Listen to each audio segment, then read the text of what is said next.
ఆ కాలంలో వేదాధ్యయనం చేసేవాళ్ళు. ఇప్పుడు అర్చకుడికి చిరిగిన బట్టలు, నేను పిల్లోడిని తీసుకుపోయి కాన్వెంట్ స్కూల్లో జాయిన్ చేస్తా, పిల్లోడికి అర్చకత్వం ఎందుకు, వంశపారంపర్య అర్చకత్వాన్ని చిన్నాభిన్నం చేసింది కాబట్టి ఈ వ్యవస్థ ఇట్లా అయిపోయింది అని నాడు నేడు గోపురం పైన చెట్లు అన్నీ మొలిచినాయి, దేవాలయం అంధకార బందిరంగా అయిపోయింది, అర్చక వ్యవస్థ చిన్నాభిన్నం అయిపోయింది. నేను ఈ చిన్న పెన్నుతో కార్టూన్, చిన్న దాసుడు వేసిన కార్టూన్. రెండోది ఇంకోటి, ఆ కాలంలో రాజులు మాన్యాలు ఆభరణాలు అన్నీ ఇచ్చారు. ఇప్పుడు ఈయన అంటున్నాడు అన్నీ అమ్మేశాం సార్, భూములు అమ్మేశాం, ఆభరణాలు అమ్మేశాం, ఇక విగ్రహాలు మాత్రం మిగిలాయి సార్ అంటున్నాడు వాడు.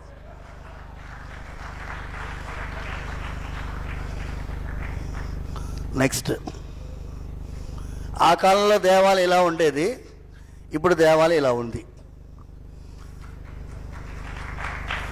స్వామివారు కనిపించడం లేదు, హుండీ మాత్రం కనిపిస్తుంది, హుండీలో డబ్బులు వేయాలి, అర్చనకి టికెట్ ఇక్కడ కొనాలి.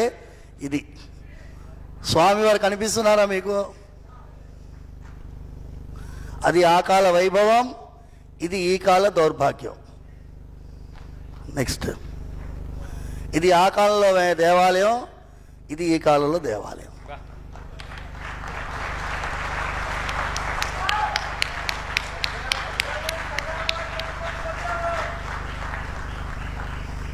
This is a powerful medium. And Amogh, నీకు ఆచార్యుల వారి అనుగ్రహం అలా ఉన్నది, వెంకటేశ్వర స్వామి వారి అనుగ్రహం, వీళ్ళందరి మనసులో ఉండే అంతర్యామి యొక్క ఆశీర్వాదం బలంగా ఉండాలి. లాస్ట్ది ఆ ఫోటో వేయండి బా. ఇంకో ఫోటో ఉంది చూసారా,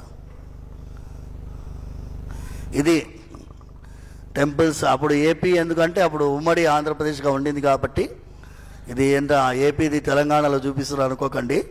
దిస్ ఇస్ కార్టూన్ ఆఫ్ 2004-2005.